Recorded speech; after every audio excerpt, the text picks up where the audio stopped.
Chennai RR జట్ల మధ్య జరిగిన మ్యాచ్లో రవీంద్ర జడేజా అబ్స్ట్రక్టింగ్ ద ఫీల్డ్గా అవుట్ అయ్యాడు. మొత్తానికి ఇంతకుముందు యూసఫ్ పఠాన్, అమిత్ మిశ్రా కూడా ఈ రకంగానే అబ్స్ట్రక్టింగ్ ది ఫీల్డ్గా అవుట్ అయ్యారు.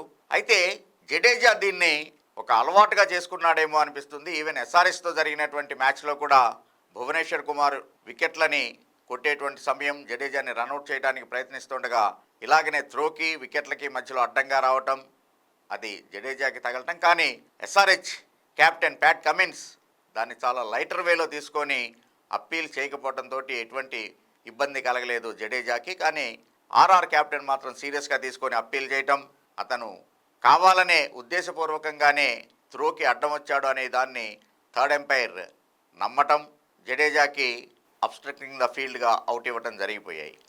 కాబట్టి స్ఫూర్తికి విరుద్ధంగా ఏ ఆటగాడు కూడా బిహేవ్ చేయకూడదు.